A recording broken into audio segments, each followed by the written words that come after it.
What's going on, guys? So in today's video, I'm going to be showing you how to quickly and effectively balance your Ronin S2 in 7 simple steps that's going to take you less than 5 minutes. Without wasting any time, let's go ahead and jump into step number 1. Now, step number 1 is going to be attaching the camera rise to the bottom of your camera and then placing your camera and the camera rise onto the Manfrotto quick release plate. Now guys, the second step is going to be making sure that your tilt, roll, and pan axis are all in the lock mode. Now guys, step number 3 is going to be balancing your tilt axis. And actually, when it comes to balancing the tilt axis, this is going to be a 2-part process. So the first part is going to be balancing your vertical tilt, and then the second part is going to be balancing the actual depth of the tilt. Now the first thing that we're going to do is unlock the actual tilt axis while holding the camera to make sure that it doesn't fall all over the place. From there, we're going to position the camera facing upward at a 90-degree angle.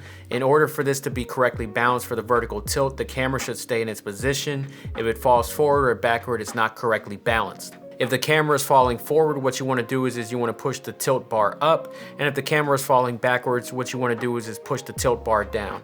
And you want to adjust that accordingly until your camera stays in the upward 90-degree position. And then from there, what we can do is just tighten back the lever and focus on actually balancing the depth of the tilt.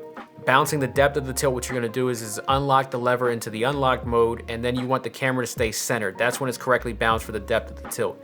In order to achieve this, you're going to use the knob on the left-hand side to either push the Manfrotto plate forward or backward, depending on the weight of the camera and where it's falling. If the camera is falling forward, then you want to use the knob to position the camera and Manfrotto plate backwards. And if the camera is falling backwards, then you want to use the knob to position the Manfrotto plate forward. Once that camera is centered and in position, you can go ahead and lock the lever back and then put your tilt axis back into lock mode, and we're going to move on to adjusting the actual roll axis, which is going to be step number 4. Now, as I said, step number 4 is going to be balancing the roll axis. So in order to do this, you want to unlock your roll axis and your roll lever. Now, in order for your roll axis to be correctly balanced, the camera needs to be centered. It doesn't need to be leaning to the left or to the right. If the camera is either leaning to the left or the right, you're going to adjust it accordingly using the roll bar lever. So if it's falling to the left, then you want to use the roll bar lever and push it to the right. And if the camera's falling to the right, then you want to use the roll bar lever and push it to the left. Do that until you have the camera centered, and then once you have your camera centered and it's not leaning either to the left or to the right hand side, go ahead and put the roll axis back into lock mode and put the lever back into lock mode as well. Now, step number 5 is going to be balancing the last axis, and that's going to be your pan axis. So what we're going to do is we're going to go ahead and unlock the screw for the pan axis as well as unlock the actual pan lever.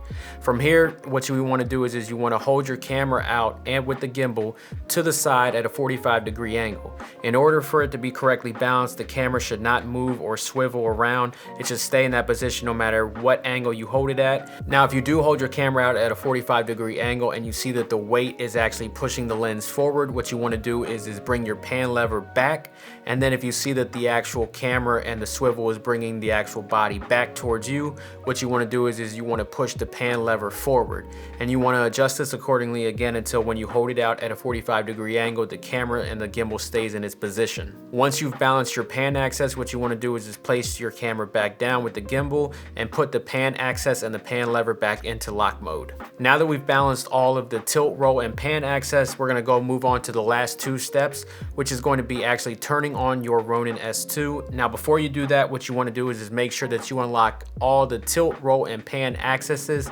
Don't worry about unlocking the levers. You just want to unlock the actual screws related to the axes. So you want to unlock the tilt, pan, and roll axes. Once you've unlocked all of those, go ahead and power up your Ronin S2.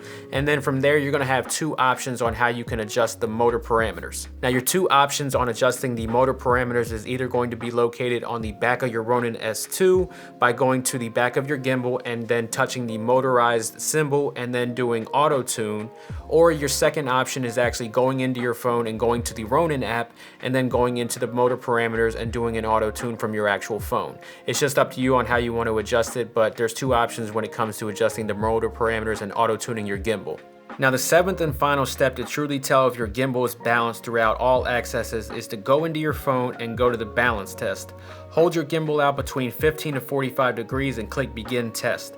Once the test is complete, your gimbal should come back with all axes being in excellent mode.